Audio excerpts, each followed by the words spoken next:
Want to taste like the pros? Wine tasting is not just the way something tastes. Tasting is a skill, and like all skills, it takes time to develop. But with a few basic guidelines, you too can taste like a pro. We invite you to watch along for basic wine tasting tips. Give our video a like, and don't forget to subscribe to our YouTube channel for more.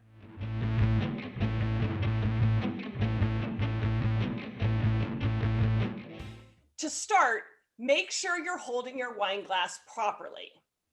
Always hold your glass by the stem, not by the bowl. That's how you hold beer. This is how you hold wine.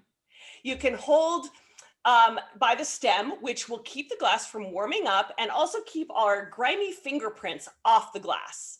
If you're using a stemless glass, I know this rule doesn't apply, but hopefully you're using a proper wine glass. Now, remember, wine tasting is a multi-sensory experience. It uses all of our senses: sight, sound, smell, and taste. But tasting does start with the eyes.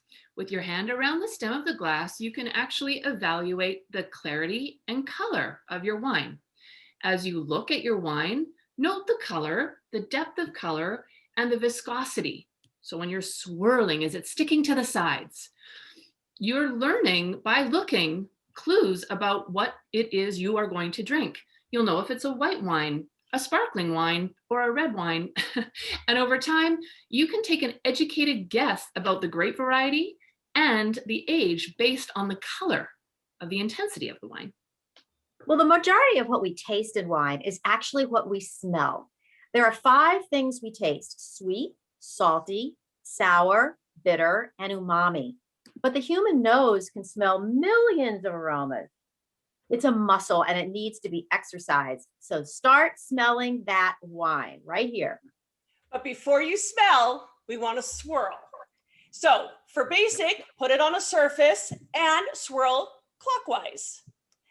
You can also do with a shoulder level swirl up here, but that's with a little more experience. You don't want it flying out of the glass. But swirling aerates the wine, allowing the aromas to emanate from the glass. And once you finish swirling, then stick your nose in the glass and inhale. It'll help also if you close your eyes while you do that. When you're smelling the wine, you're looking for primary, secondary, and tertiary aromas. Primary aromas are usually grape-driven, so think citrus, tropical, berry. But can you be a little bit more specific? What are you smelling? Is that a stone fruit like a peach? Or is it a tropical fruit like a pineapple?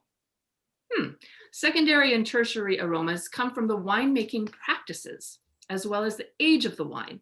So a wine aged in French oak usually gives off a little beautiful hint of vanilla, and American oak, a little tiny bit of dill, like just a hint. You can also sometimes discover a nutty or a yeasty aroma. Well, after smelling the wine, take a sip and swish it around your mouth. My favorite part. You don't have to swish it as vigorously as with mouthwash, but that's the right idea. By swishing the wine in your mouth, you're coating your palate and allowing yourself to experience all of the flavors. Again, we can taste sweet, sour, salt, bitter, and umami. So think about the texture of the wine on your palate too. How does it feel? Is it light-bodied or is it heavy? Is it bright and fresh? Does the wine linger on your palate and hit the front of it? Does it make you want to have another sip and make your mouth water? Well, when tasting wine, take a taste, but then wait a minute, maybe 2 minutes before making any comments. Think about how the wine makes you feel. Do you like it? Does it make you want to take another taste? Or is it lacking something?